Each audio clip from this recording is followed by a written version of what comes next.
안녕하세요. 강남성형외과 최동일 원장입니다. 오늘은 눈매 교정을 하고 나서 부작용 중에 과교정이 되었을 때 어떤 증상이 나타나고 부작용이 나타났을 때 어떤 방식으로 수술하는지 이것에 대해서 오늘은 설명드리려고 합니다. 보통은 이렇게 눈매 교정이 과교정되거나 하면은 초기에는 조기 교정을 하게 되면 굉장히 쉽게 교정이 가능한데, 만약에 이것이 몇 달 지나서 하게 되면은 굉장히 교정하기가 힘들어지는 상황이 되고, 이것 자체도 교정을 할 수 있는 사람이 이렇게 많지 않을 정도로 굉장히 난이도를 요하는 수술입니다. 이것에 대해서 한번 알아보도록 하겠습니다. 첫 번째로 눈매 교정이 과교정되어 눈동자가 지나치게 많이 노출된 경우입니다. 이 때문에 눈은 굽뜬 것처럼 보이는 경우가 많습니다. 사진상 좌측을 보면 반대쪽 눈에 비해 눈동자와 흰자의 윗부분이 많이 노출되어 있습니다. 이 경우 단순하게 눈매 교정을 했던 실을 풀면 그냥 풀린다고 오해하기 쉬운데요. 절대 그러지 않습니다. 이 경우에는 눈매 교정을 푸는 것이 아니라 안검 퇴축이라는 수술을 해줘야 합니다. 안검 퇴축은 눈 뜨는 검거근 아래에 뮬러근 및 그 밑에 결막까지 모두 박리한 다음에 새로 눈매 교정을 해주는 것입니다. 그러니까 일종의 안검하수를 만든 다음에 다시 한번 눈매 교정을 해주는 것이지요. 이분은 타병원에서 눈매 교정 수술 후 과교정 때문에 재수술을 하러 오셨던 분입니다. 사진상 좌측 눈은 안검 퇴축을 진행하였고, 사진상 우측 눈은 살짝 졸린 눈이지만 눈매 교정을 할 필요가 없을 것이라 예상을 하고 수술을 시작했는데, 실제로 열고 들어가 보니 눈 뜨는 근육과 건판과 이렇게 다 분리가 되어 있어서 눈이 뜨는 힘이 전달되지 않아서 근육을 다시 이어주는 눈매 교정을 시행하였습니다. 5일째 사진입니다. 퇴축도 잘 되고 대칭도 잘 맞는 모습입니다.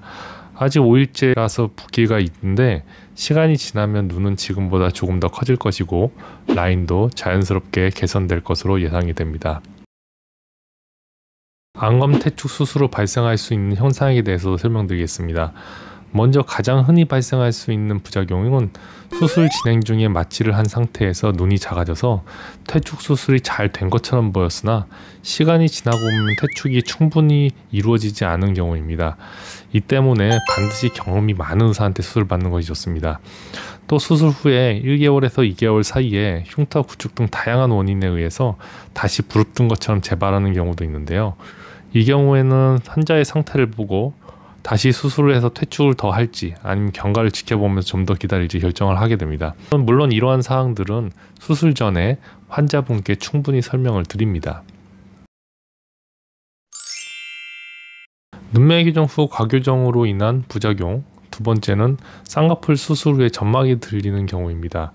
이 경우에는 보통 점막과 속눈썹이 들리고 쌍꺼풀이 두꺼워지면서 졸려 보이는 증상이 생기기도 합니다. 부기 때문일 경우에도 있는데, 부기가 원인이라면 대부분 한 달 이내엔 좋아집니다. 이분은 타병원에서 눈매 교정을 하시고 사진상 우측 눈에 결막 돌출이 생겼고 점막과 속눈썹 들림이 심해서 담당 선생님과 함께 본원에 내원하셨습니다. 보통의 경우는 재수술은 2주 이내 하는 것이 가장 좋고, 작은 교정의 경우는 6개월 이후가 제일 좋은데요. 이 환자의 경우 이 상태를 6개월 놔두는 것은 환자 입장에서 힘들 것 같아서 조기 재수술을 진행하였습니다. 수술 일주일째 모습입니다. 이전에 돌출되어 있던 결막이 다 들어갔고 점막과 속눈썹 들림도 많이 좋아졌습니다. 양쪽 눈의 수술자가 다르기 때문에 모양은 약간 다른데요. 6개월 이상 경과를 보고 비대칭이 심하면 재교정을 하게 됩니다. 다음은 남성 환자의 사례를 보여드리겠습니다. 남성 환자의 경우 안검 퇴축을 진행하는 것은 동일하지만 대부분 쌍꺼풀이 보이지 않기를 원하는 경우가 많아서 여성 환자와는 다르게 쌍꺼풀 라인을 최대한 감추는 일도 함께 해주어야 합니다. 이 환자는 양쪽 눈 모두 쌍꺼풀 라인이 지나치게 높고 사진상 좌측 눈은 과교정되어 눈을 부릅뜬 것처럼 보입니다. 이 경우 먼저 안검 퇴축으로 쌍꺼풀 라인을 낮추면서 점막 들림을 개선한 후에 피부가 쌍꺼풀 라인을 자연스럽게 덮도록 해서 쌍꺼풀 라인이 보이지 않도록 해줍니다. 이 환자의 경우 눈의 윗부분에 조직이 많지 않고 흉터가 심해서 재유착의 가능성이 높은 분이었는데요.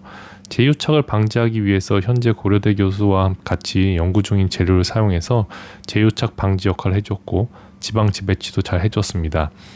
수술 후 일주일째 모습입니다. 쌍꺼풀 라인도 낮아졌으며 부릅뜬 것처럼 보였던 사진상 좌측 눈도 교정되었습니다. 수술 후 1개월째입니다. 눈에 힘을 주고 뜨면 위에 라인이 한 겹 더 접히는 모습이 살짝 보이는데 이건 중간에 예상을 했기 때문에 시간이 지나면 좋아질 것이라고 환자분께 안심시켜 드렸습니다.